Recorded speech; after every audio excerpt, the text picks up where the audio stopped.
Good morning. Welcome to the worship service of the First Unitarian Church of Hobart, where we strive to put love at the center of how we show up in the world. So each week, during our Sunday morning worship service, we join together in affirming that love is the doctrine of this church. The quest for truth is its sacrament, service is its prayer, and this is our covenant, to dwell together in peace, to seek the truth in love, and to help one another. Since not everyone can attend in person, we are streaming this worship service online, and we extend a special welcome to all who are joining us virtually. The joys and sorrows portion of our service, however, is private, and we will temporarily pause the stream for that. Other than that, this worship service is being recorded and will be available for future viewing on our website. This morning, we'll be hearing from Barb Langel. Yay! Yay! One of our fellow congregants, okay? Please turn off or silence your devices, and as you do so, allow yourself to enter sacred time together. And take a breath.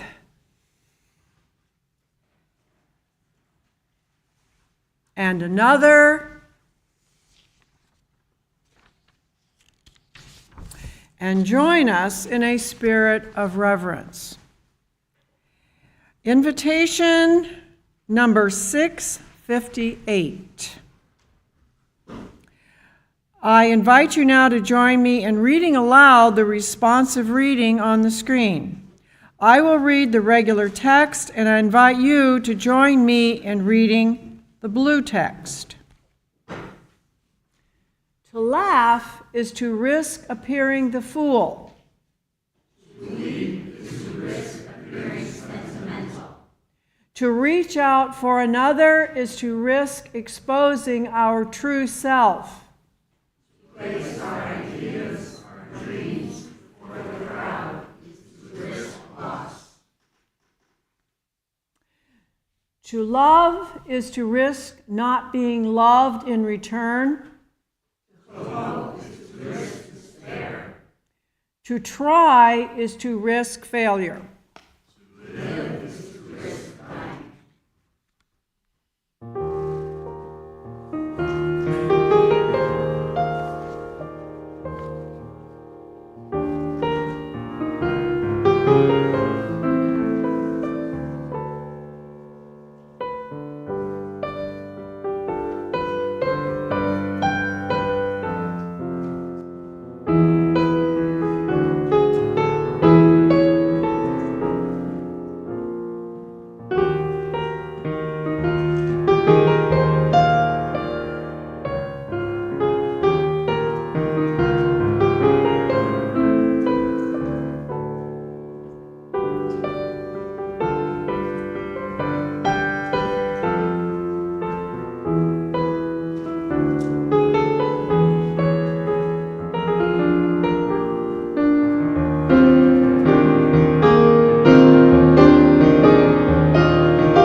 Beautiful. The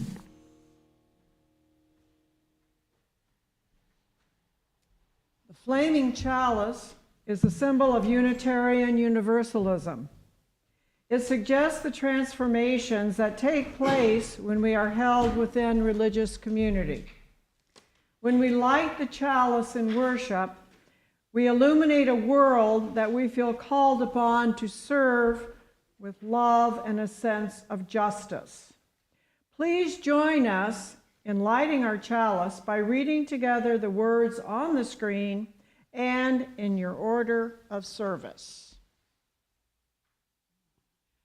We gather this hour people of faith, joys and sorrows, gifts and needs. Light this beacon of hope, sign of our quest for truth and meaning, celebration of the life we share together.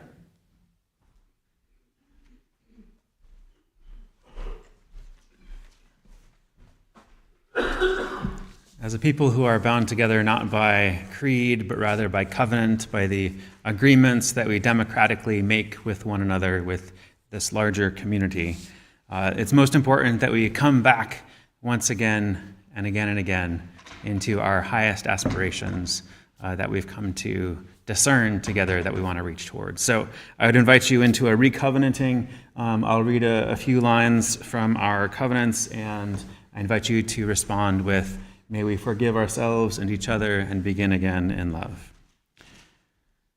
So for all the ways that we have not dwelled together in peace, may we forgive ourselves and each other and begin again in love.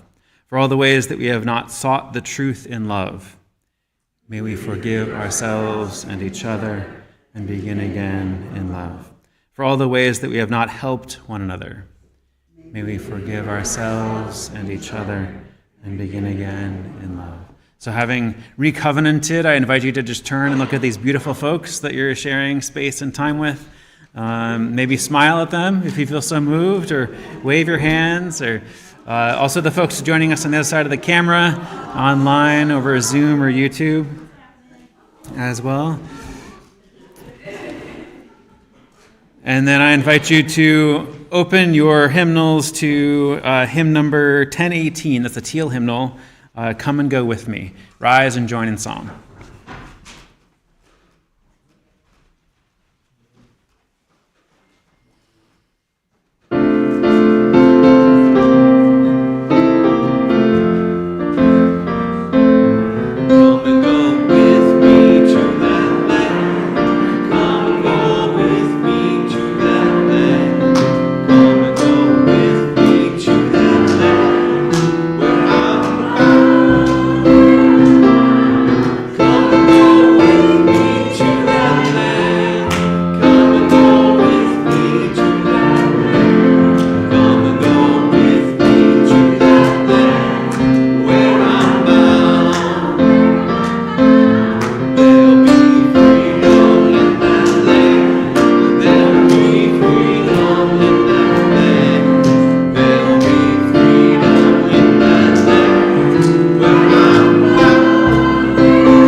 Please be seated.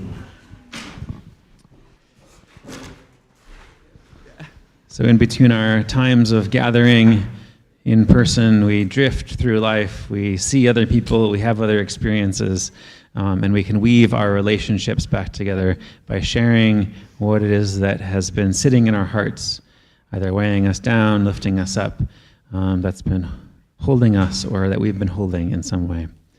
So I'm going to come around the room with the microphone to invite you to share a joy or a sorrow. And if you have a joy or a sorrow to share, I would just ask that you say your name so that we know who you are. So does anybody have a joy or a sorrow to share this morning? Yes.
Beautiful patterns.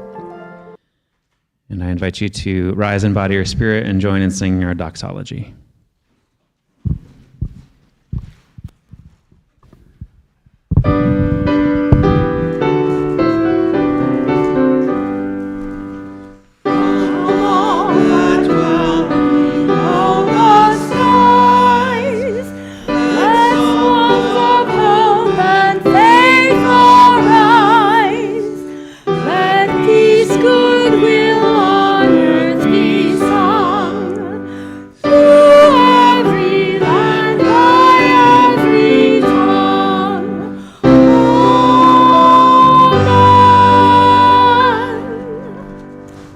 Seated. The next responsive reading, number 519, will be on the screen. I invite you to join me in reading aloud, and I will read the regular text. Please read the blue text. Let me not pray to be sheltered from dangers. Let me not beg for the stilling of my pain. Let me not crave an anxious fear to be saved.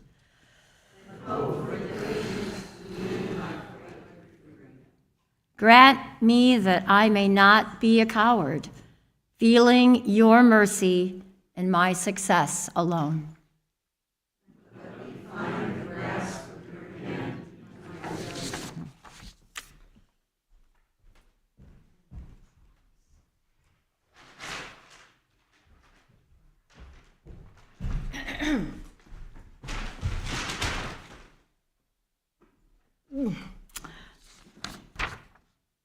Babies don't believe anything.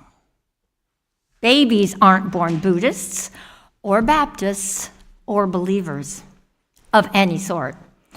But soon after we arrive in the world, we start to gather ideas. We pick up beliefs and ideas about people and animals and families. We collect ideas about stars and comets and how it all got started. We accumulate beliefs about being good and bad, right and wrong, what's healthy and unhealthy, and what is important in life. All these beliefs, which we get from our parents and playmates, from TV and from Sunday school, go into our belief bag. Now, most religions define themselves by what they believe or what's inside the bag. Christians, for instance, believe in Jesus. Muslims believe in Allah and in the Prophet Muhammad. Buddhists believe in the Four Noble Truths. But Unitarian Universalists don't have just one set of beliefs. What makes us different is we have,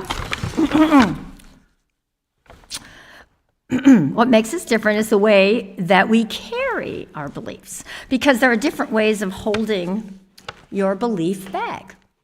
For example, some people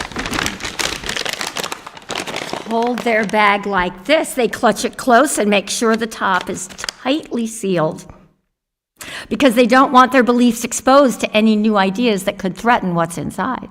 They've got their world wrapped up in a nice, tidy package. And because their bag is all closed up, we call these people closed-minded. On the other hand, some people are just the opposite. They don't pay any attention at all to what goes into their bag. Well, one idea is as good as another, and if other folks believe it, or if they read it on the internet or heard it on talk radio, then it must be true. Well, because they carry their bags in such a sloppy manner, we call these people sloppy thinkers. And then there are people who carry their bags like this, like a club they use to hit other people. And what's inside their bag may sound very nice and sweet. For instance, I believe in peace and kindness and the golden rule. But they use their bag like a weapon. You don't believe in peace? Why, you nasty person, shame on you! But none of those is the Unitarian Universalist way. Instead, we carry our bags like this. We carry them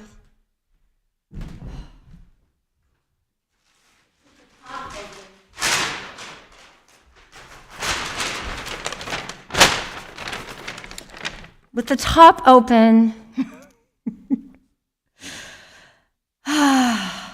We carry them with the top open so the new ideas and experiences can get inside. And old beliefs can be tossed aside if necessary. We carry our bags in front of us so we can see and examine what goes in. To be sure it makes sense and fits with other things we know, and also so that we can see what our neighbors think and share our thoughts with others. Above all, we never use our beliefs to beat up or bully other people. And that's what it means to be a Unitarian Universalist. The next time somebody asks you, what do people in your church believe, you can tell them, for Unitarian Universalists, it's less important what you believe than how you hold your beliefs. It's how you acquire them, how you share them, and above all, what you do with them. That counts.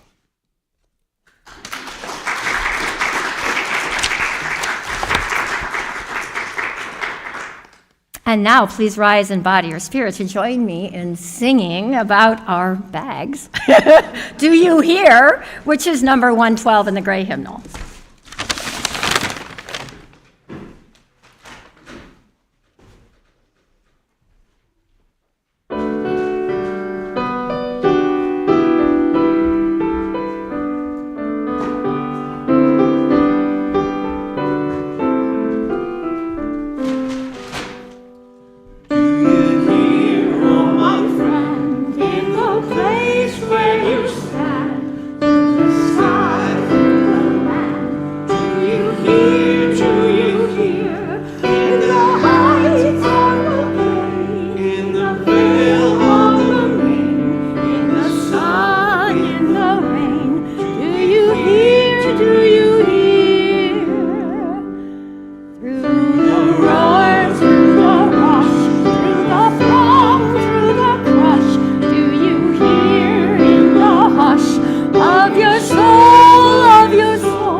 Be seated. There you are. Thank you, Maggie.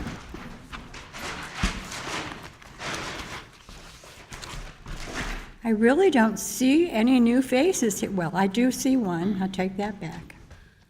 And welcome. In case you don't know who I am, I'm Barb Langel.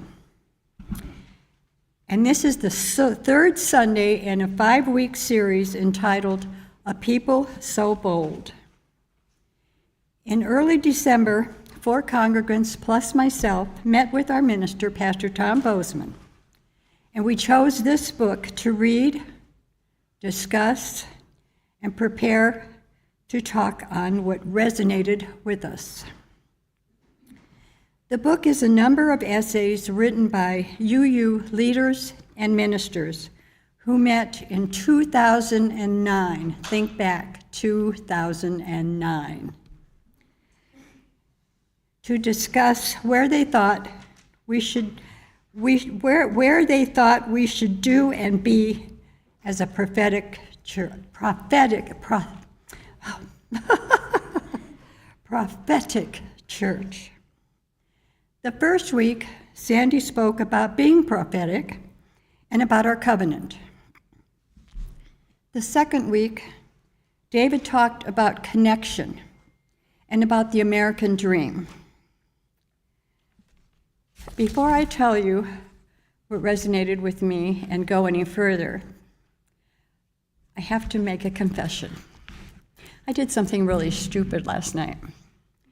It was about 7:30, 8 o'clock. I always, if I'm going to be in the pulpit, which I haven't been in a few years, I save everything till the evening before and see if I want to make any adjustments or whatever.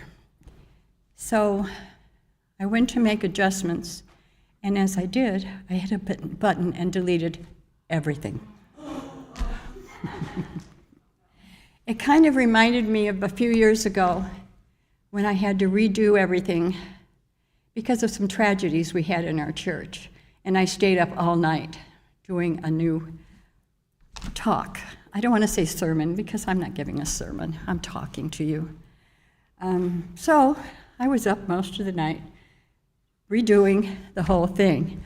But where last time I didn't know where I was going to go, this time at least I knew where I was and I could hopefully bring it back.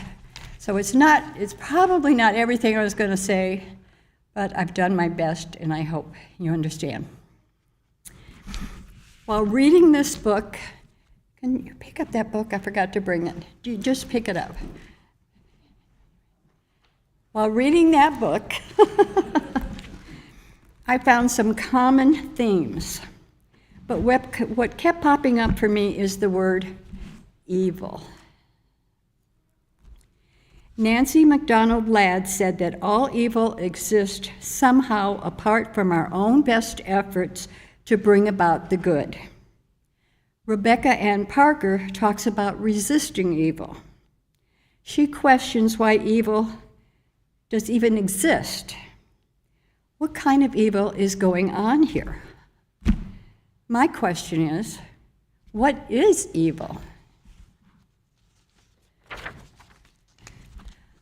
I'm sure most of you have heard the phrase, do no evil, or speak no evil, hear no evil, see no evil.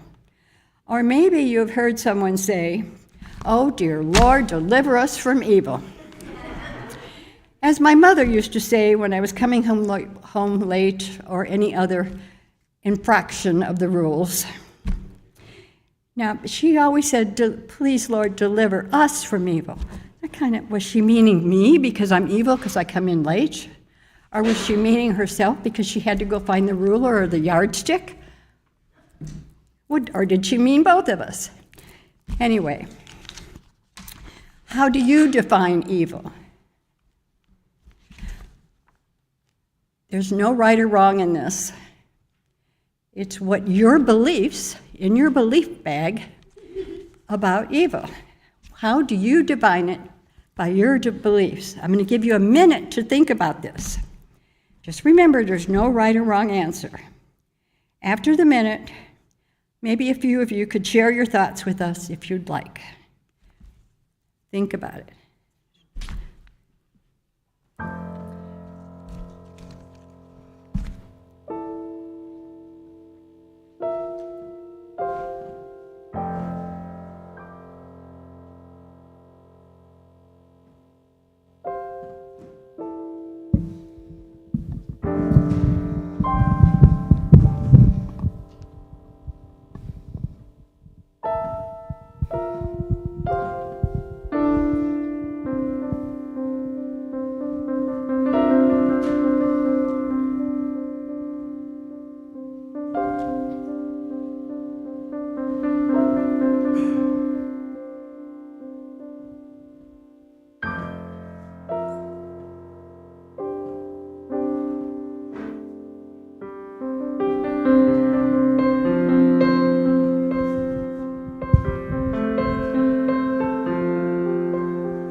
Would anybody like to share their definition of evil with me?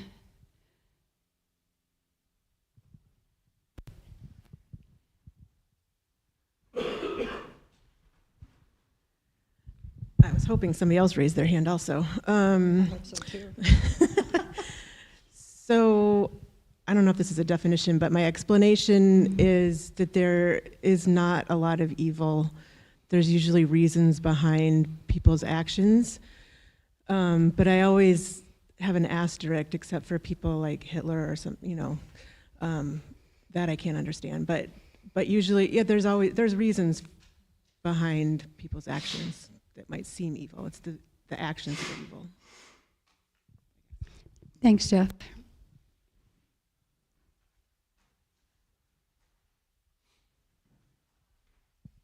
David, who spoke last week. What came to mind for me is this phrase from Marshall Rosenberg, who wrote Nonviolent Communication. He says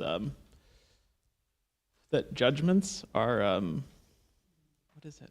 It's so good, and I wish I could say it. Anyway, I can't quite get there, but I think evil is the violence people do when they aren't able to meet their needs any other way. Interesting.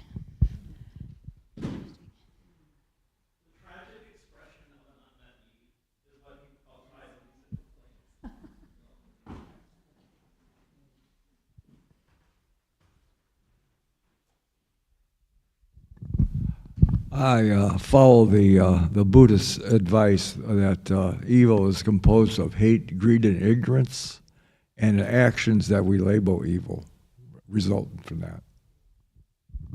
Thank you, Jerry.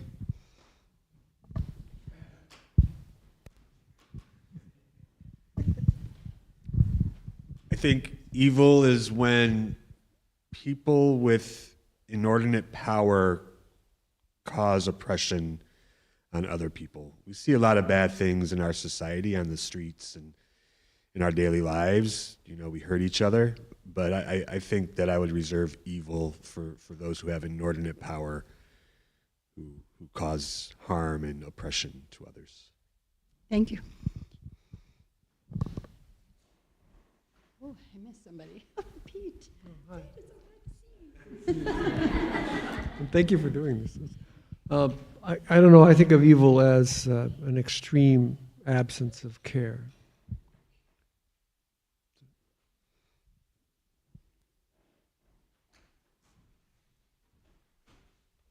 Well, maybe I have an advantage because I read the book, but actually, the answer is not in there. So I'm not sure I believe in evil either. Like, I don't really believe in hell, but I wrote down things like hate, broken communication, harm, oppression, injustice, not showing up, not trying, withholding love, not sharing. All of those came to mind as things that are like not in our best interests and not giving.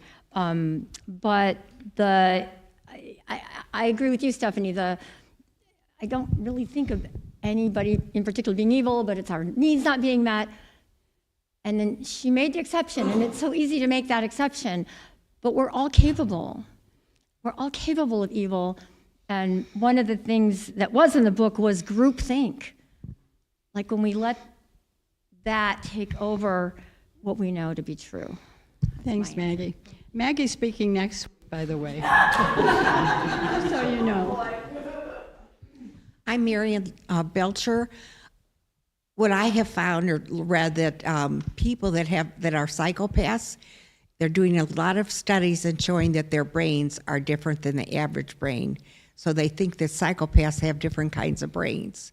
So that would bring a lot of studies up, like, is it their fault because they have a brain like that? But I think even if that's true, people that are psychopaths need to be put away from the rather population because they need to be put away from us. Thank you, Marion. Ruth? When I think of evil, I used to think of Satan and the devil, and I seriously believed in him growing up and all throughout most of my adulthood. But I've let go of that belief So I don't believe that evil comes from any like supernatural being anymore. But I do believe that, I agree with Carl, it's systems of oppression and down to, and we're all a part of those systems of oppression, so we all have the capacity to do evil in small ways, not major ways, but I do think we all deserve compassion and understanding also around those, that we are a part of the system. So the quote that always comes to my mind is what allows evil to persist is when good men do nothing.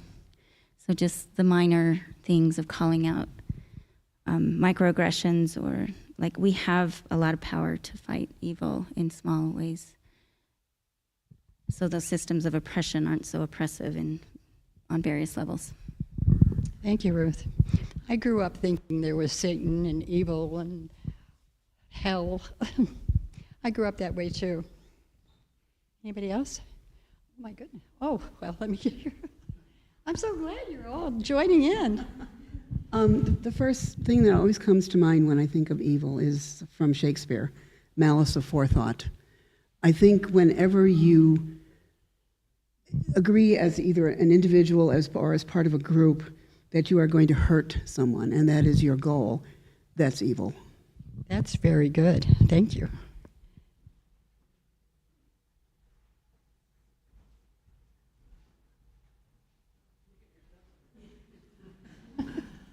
Hey, I'm Heather again, and we're neighbors, but we don't live like that close to each other, so his house is fine. The question is, I think evil is the lack of self-love. The lack of self-love.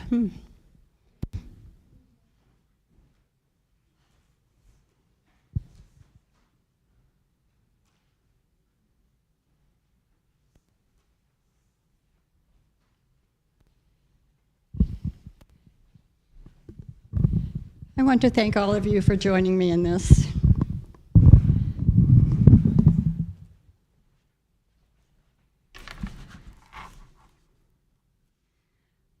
I think evil is something that is knowingly done to hurt or hinder without caring. I actually looked it up on Wikipedia, and this is how they defined it. Profoundly immoral or wicked. I don't know. In the Bible, it's stated as opposite of good and in opposition to God.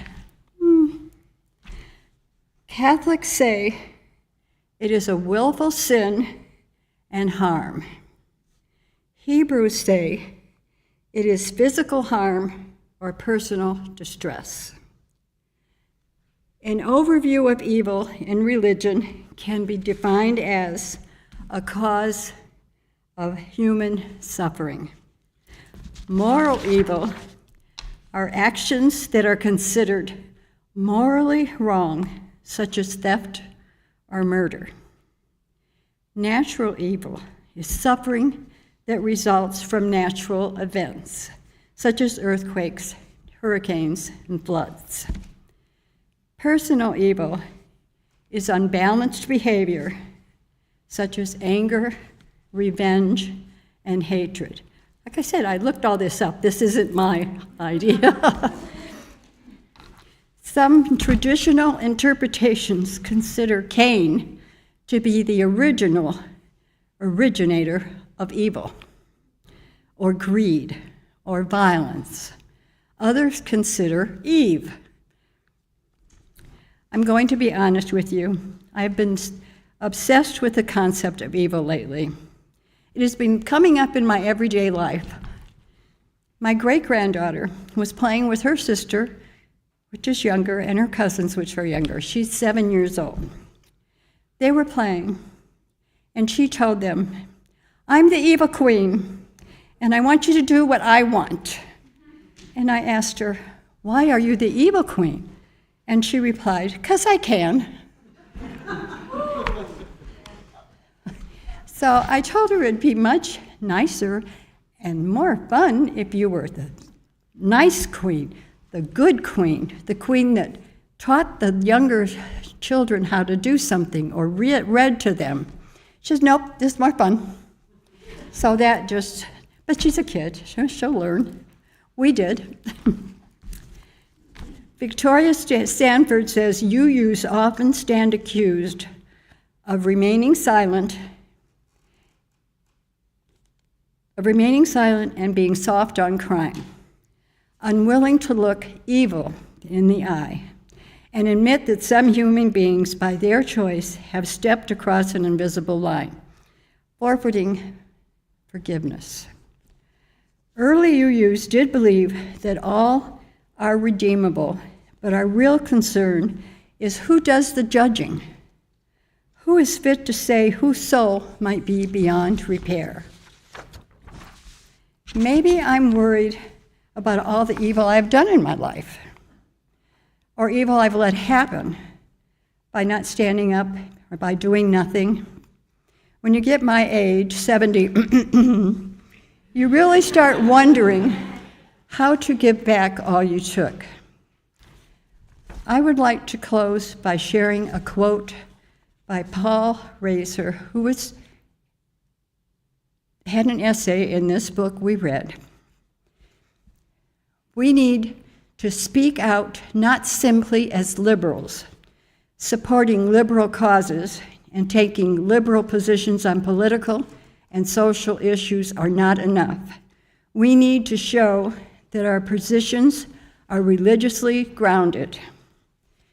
Paul Reiser states that we need to transform the power of love.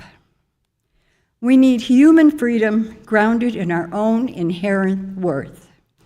We need principled theological openness. We need a commitment to justice. We are a church of free, covenanted fellowship. Thank you.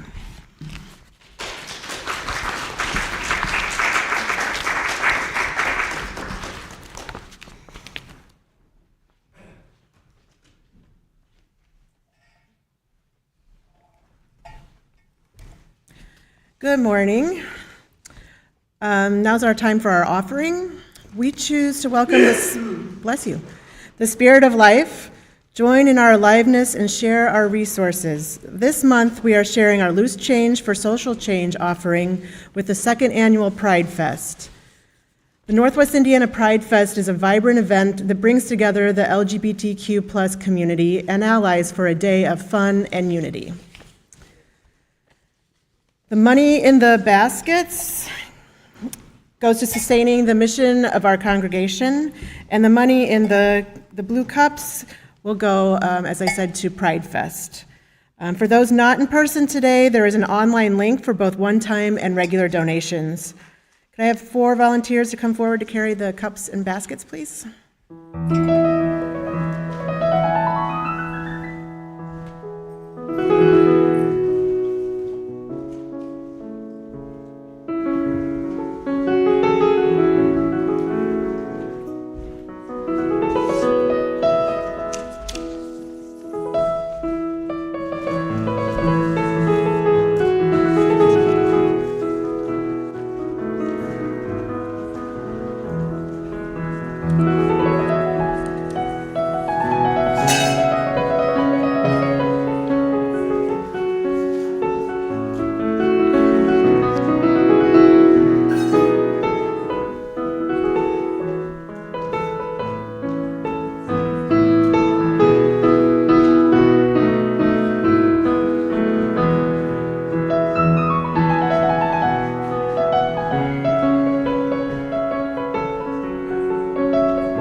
For your prayers, your presence, your service, and your gifts, we are truly grateful.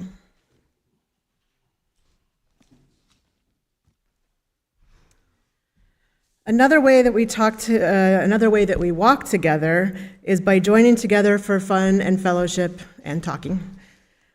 So here's an announcement. The Citizens for a Sustainable Hobart, in conjunction with our church and other collection sites in Hobart, has collected less than 200 pounds of the 1,000-pound goal that needs to be met by July to make a bench for the Shirley Hines Land Trust.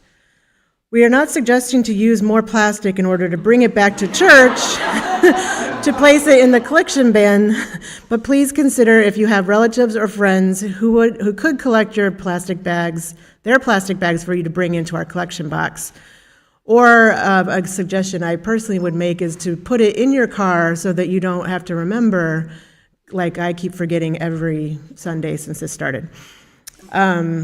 Faith in Action will be showing the documentary, How Does It Feel to Be a Problem, on Martin Luther King Day at 11 a.m. at church. Bring a dish to share for lunch if you wish, and there will be discussion to follow. Does anybody know what day that is offhand? It's the 20th, I think? Next Monday. Well, next Monday. I think it's, next Monday. And mark your calendars for February 9th for our annual Super Bowl Sunday Soup Cook-Off. Look for a sign-up sheet in the parish hall. That's always a lot of fun. And now please rise in body and spirit to join in the singing of the hymn, I've Got Peace Like a Prayer, I've Got Peace Like a River. It's number 100 in your gray hymnal.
Please be seated.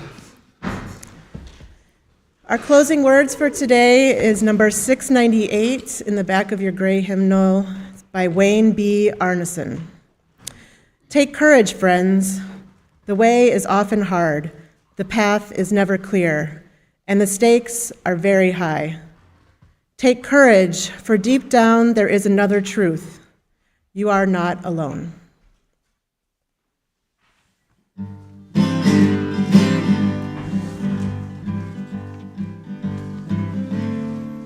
All God's creators got a place in the choir. Some sing low, some sing higher, some sing out loud on the telephone wire. Some just clap their hands or paws, or anything they got now.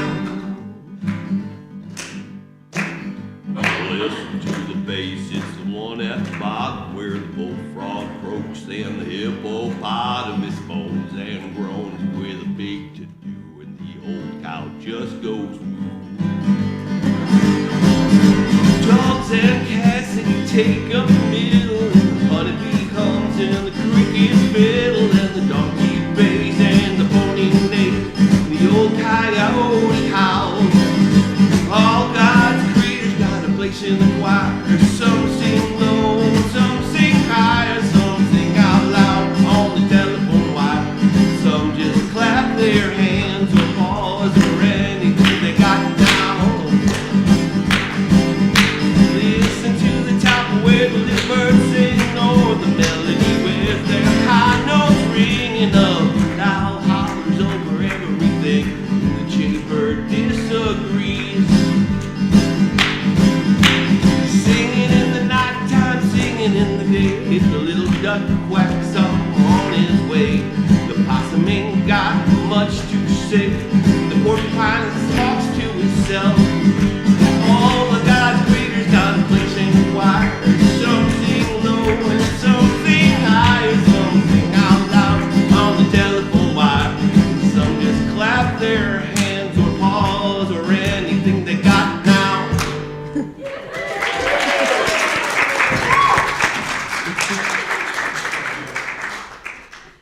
I invite you now to join in reciting the words in blue on the screen to accompany our extinguishing of the chalice.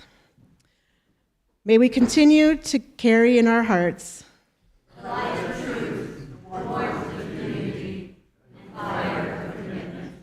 until we are together again. Thank you, and please join us in the parish hall.